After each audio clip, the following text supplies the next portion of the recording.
श्री कृष्ण।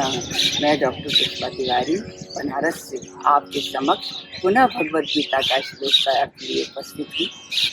पिछले श्लोक में आपने देखा भगवान ने कहा है कि जो भक्त अनन्य भक्ति से मेरी साधना करते हैं, मुझ में नित्य निरंतर लगे रहते हैं, उनके लिए मैं उपलब्ध हो जाता हूँ। भगवान भक्त को क्या उपलब्ध कराते हैं, ये भगवद गीता के 12वें अध्याय के 7वें श्लोक में बताया है। तेषाम अहम समुद्धरता मृत्यु संसार सागरात भवामि न चिरात पार्थ मया वेशित चेतसाम। भगवान कहते हैं मुझ में आविष्ट चित्त वाले उन भक्तों का मृत्यु रूपी संसार सागर से मैं शीघ्र ही उद्धार करने वाला बन जाता हूँ।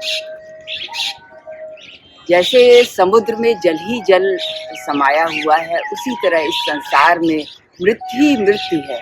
उत्पन्न होने वाली हर चीज मृत्यु की तरफ बढ़ती चली जा रही है। भगवान कहते हैं कि साधक यदि नित्य निरंतर मुझ में लगा रहे, मेरे से अनन्य संबंध बना के रखे और सारी अनुकूलता ईश्वर की तरफ रहे और संसार की नित्य सेवा करता रहे और निस्वार्थ भाव से, तो वो उसका उद्धार भगवान स्वयं करते हैं। भगवान का तो सामान्य नियम है, ये यथा माम प्रपद्यन्ते तास तथैव भजाम्यहम्।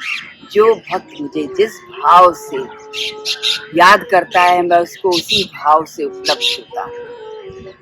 इसी बात को गोस्वामी तुलसीदास जी ने रामचरितमानस में बहुत सुंदर लिखा है। भगवान राम शबरी माता को नवदा भक्ति समझाते हुए कहते हैं, सोई अतिशय प्रिय भामिनी मोरे सकल प्रकार भगति दृढ़ तोरे।